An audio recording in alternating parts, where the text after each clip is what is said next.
Sebelum ada nama Indonesia, tanah ini udah lebih dulu punya kisah tentang kekuasaan, kepercayaan, dan kejayaan.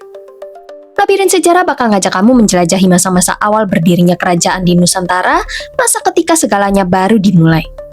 Dan perjalanan ini kita mulai dari titik paling awal, era awal kerajaan Hindu tertua, yaitu Kerajaan Kutai dan Kerajaan Tarumanegara. Hai penjelajah waktu, selamat datang di Labirin Sejarah, tempat di mana masa lalu tidak pernah benar-benar berlalu. Bersiaplah untuk menyusuri lorong-lorong waktu dan menemukan cerita-cerita yang tersembunyi di balik tirai sejarah. Sebelum muncul kerajaan-kerajaan besar yang sering kita dengar sekarang kayak Sriwijaya atau Majapahit, coba bayangin dulu gimana sih kondisi Nusantara di awal-awal Masehi? Waktu itu belum ada istana megah, belum ada raja atau sistem pemerintahan yang rumit. Masyarakat kita masih hidup dalam kelompok-kelompok kecil dipimpin kepala suku. Hidup mereka sederhana dengan cara bertani, berburu, dan yang pasti udah jago banget melaut. Karena letaknya yang strategis di antara dua samudra, nenek moyang kita udah aktif berdagang lintas laut, bahkan sebelum ada kerajaan.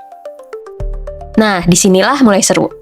Posisi Nusantara yang strategis banget bikin wilayah kita jadi persimpangan jalur dagang dunia, penghubung antara dua kekuatan besar waktu itu, yaitu India dan Tiongkok.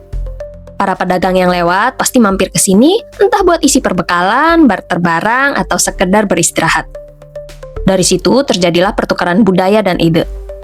Mereka nggak cuma bawa barang dagangan kayak kain, logam, atau permata, tapi juga bawa sesuatu yang lebih berpengaruh, yaitu cara hidup dan cara berpikir baru. Proses inilah yang dikenal sebagai Indianisasi. Tapi penting untuk dicatat, ini bukan penjajahan ya, bukan kayak kolonialisme.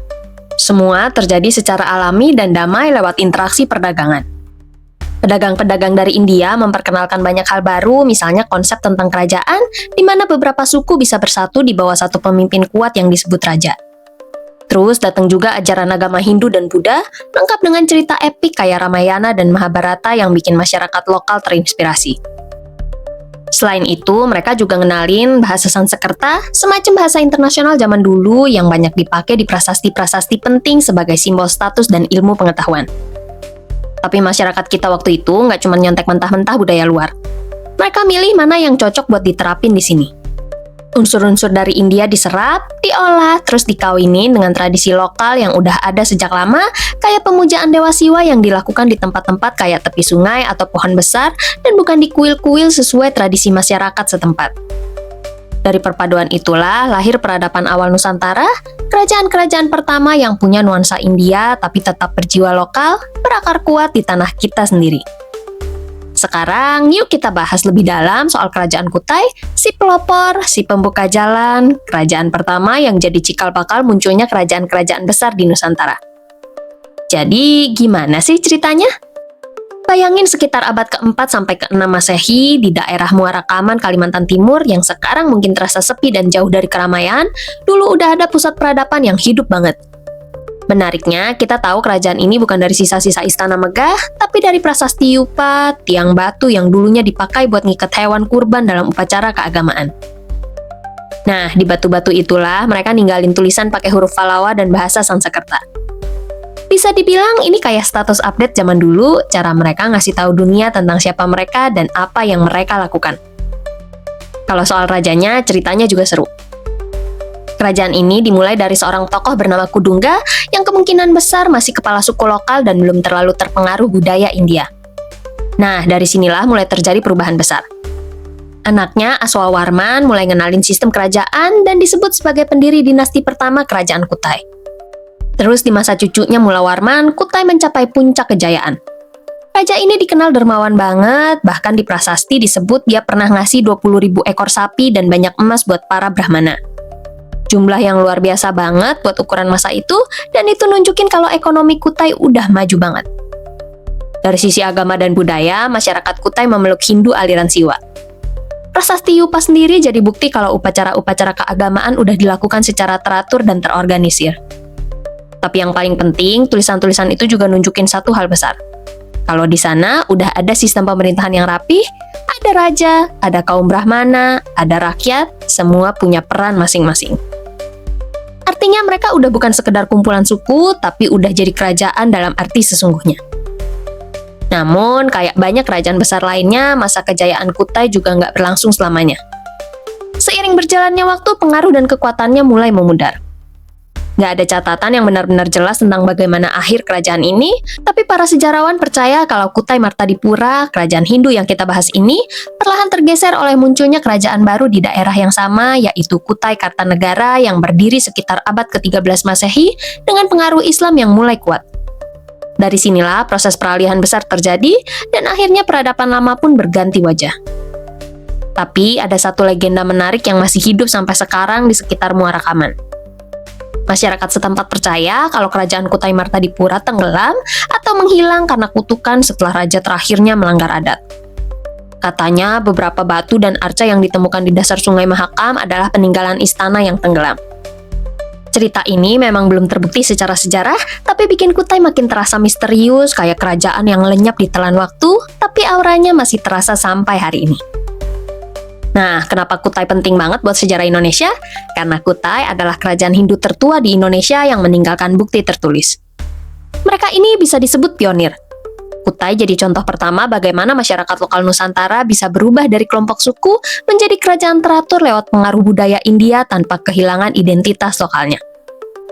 Bisa dibilang, Kutai adalah bab pertama sejarah Indonesia, tempat di mana semuanya dimulai bahkan sebelum Majapahit dan Sriwijaya berjaya.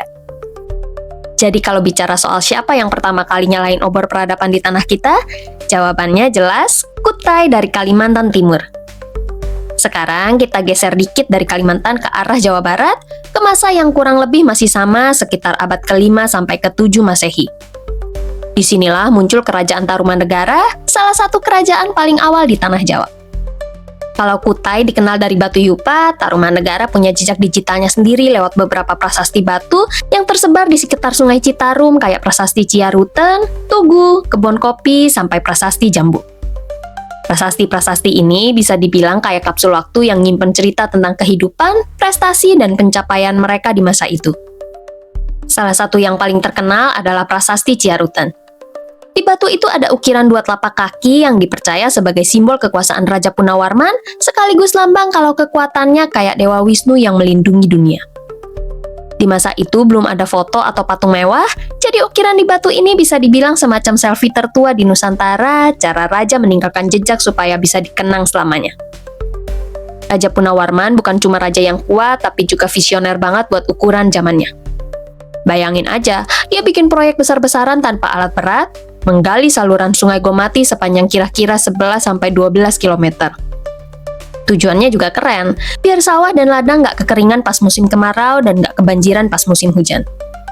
Bisa dibilang, ini sistem irigasi tertua yang tercatat dalam sejarah Indonesia. Sekaligus, sungai itu juga dipakai buat memperlancar jalur perdagangan.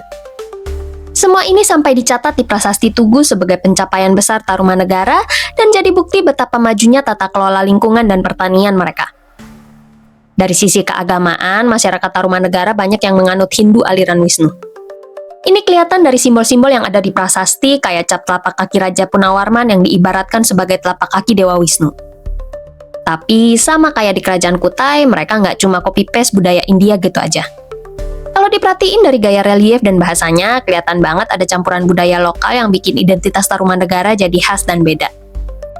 Nama Tarumanegara sendiri juga punya makna menarik. Kata Taruma berasal dari nama tanaman penghasil warna nila atau biru yang banyak tumbuh di sekitar Sungai Citarum. Dari sanalah nama sungai itu juga muncul. Warna biru ini dipercaya melambangkan kemakmuran, kesuburan, dan kehidupan sejalan dengan peran sungai yang jadi sumber air, jalur perdagangan, dan pusat kehidupan masyarakat Tarumanegara. Selain itu, Tarumanegara udah punya hubungan dagang internasional. Catatan dari Tiongkok kuno nyebut ada kerajaan di selatan bernama Toloma yang dipercaya adalah Tarumanegara. Artinya, mereka udah masuk ke jaringan perdagangan global waktu itu, bahkan sebelum ada peta dunia modern. Barang-barang kayak hasil bumi, rempah, dan kain warna nila kemungkinan besar jadi komoditas andalan mereka. Tapi, sama kayak Kutai, akhir kisah Tarumanegara juga misterius. Sekitar abad ke-7 Masehi, kerajaan ini perlahan menghilang dari catatan sejarah. Banyak ahli menduga kalau kekuasaan Tarumanegara melemah dan akhirnya digantikan oleh kerajaan Sunda. Namun di beberapa daerah di Jawa Barat, legenda tentang Raja Punawarman masih hidup, bahkan ada yang percaya kalau arca dan batu-batu besar yang ditemukan di sekitar sungai adalah sisa-sisa peninggalan kerajaan yang hilang di telan waktu. Jadi intinya, Tarumanegara adalah bukti kalau peradaban di Jawa Barat udah maju banget di masa itu. Mereka bukan cuma bisa bikin prasasti batu, tapi juga udah bisa bikin irigasi sederhana, ngelola masyarakat, dan buka hubungan dagang dengan dunia luar. Dari sinilah fondasi peradaban Jawa mulai terbentuk, dan nanti dari akar inilah tumbuh kerajaan-kerajaan besar lainnya di tanah Jawa. Jadi, kita udah bahas dua kerajaan paling awal di Nusantara, yaitu Kutai di Kalimantan dan Tarumanegara di Jawa Barat. Meskipun dua-duanya hidup di masa yang hampir sama, mereka punya gaya dan keunggulan masing-masing. Dan justru karena beda itulah, mereka jadi fondasi penting buat lahirnya kerajaan-kerajaan besar setelahnya. Bayangin gini deh, Kutai itu kayak ahli spiritual dan simbol legitimasi. Kekuatan mereka banyak bersumber dari keagamaan dan upacara-upacara suci. Di Prasasti Yupa misalnya, banyak banget catatan tentang ritual kurban dan sedekah besar-besaran ke kaum Brahmana. Jadi bisa dibilang kekuasaan di Kutai lebih bersandar pada pengaruh agama dan wibawa raja sebagai sosok yang dihormati secara spiritual. Sementara Tarumanegara punya karakter yang beda banget. Mereka lebih mirip ahli pembangunan dan ekonomi. Di bawah Raja Punawarman, Tarumanegara sukses bikin proyek irigasi raksasa, ngatur aliran sungai, dan bikin perdagangan jadi lancar. Pola kepemimpinannya lebih visioner, lebih ke arah pembangunan fisik dan penguatan ekonomi rakyat. Nah, dua gaya ini nanti diwarisin sama kerajaan-kerajaan setelahnya. Sriwijaya misalnya, ngembangin jalur perdagangan laut besar-besaran dan jadi raksasa maritim, mirip jalur yang dibuka Tarumanegara, tapi skalanya jauh lebih gede. Di sisi lain, Mataram kuno di Jawa Tengah nerusin semangat Kutai dengan ngebangun kekuasaan lewat sisi spiritual dan kebudayaan yang bisa kita lihat dari lahirnya candi-candi megah kayak Borobudur dan Prambanan. Jadi intinya, Kutai dan Tarumanegara bukan cuma dua kerajaan tua yang berdiri lebih dulu. Mereka itu kayak dua blueprint dasar peradaban Nusantara, yang satu berbasis spiritual dan budaya, dan satu lagi berbasis ekonomi dan maritim. Dan nanti kerajaan-kerajaan besar berikutnya bakal milih mau fokus ke salah satunya atau malah paduin keduanya biar makin kuat. Nah, kalau kita lihat perjalanan tadi dari Kutai di Kalimantan sampai Tarumanegara di Jawa Barat, kelihatan banget kalau sejak awal nenek moyang kita tuh udah punya tingkat kecerdasan dan rasa ingin tahu yang luar biasa. Mereka bukan cuma bisa bertahan hidup, tapi juga bisa beradaptasi dan belajar dari dunia luar tanpa kehilangan jati diri. Dari Kutai, kita belajar tentang kekuatan spiritual dan tradisi, gimana masyarakat waktu itu udah ngerti pentingnya nilai religius dan struktur kepemimpinan yang teratur. Terus dari Tarumanegara, kita lihat gimana inovasi dan pembangunan mulai jadi bagian penting dalam kehidupan masyarakat. Mereka udah mikirin pengairan, perdagangan, dan hubungan dengan bangsa lain. Semua ini nunjukin satu hal. Jauh sebelum Indonesia berdiri, benih-benih peradaban yang cerdas, terbuka, dan kreatif udah tumbuh di tanah Nusantara. Mereka mungkin belum kenal konsep negara kayak sekarang, tapi semangatnya buat membangun, beradaptasi, dan belajar udah mengalir kuat sejak ribuan tahun lalu. Dan itu baru permulaan. Setelah era Kutai dan Tarumanegara, masih ada kerajaan-kerajaan lain yang bakal ngelanjutin perjalanan panjang sejarah Nusantara. Setelah era Kutai dan Tarumanegara, siapa kerajaan besar berikutnya yang mewarnai sejarah Indonesia? Kita lanjut di episode berikutnya ya. Kalau kamu suka bahasan seru kayak gini, jangan lupa like, subscribe, dan nyalain loncengnya biar nggak ketinggalan episode-episode menarik dari Labirin Sejarah. Sampai di ujung labirin kali ini. Tapi jangan khawatir, masih banyak lorong waktu yang menunggu untuk kita jelajahi bersama. Sampai jumpa di petualangan berikutnya penjelajah waktu.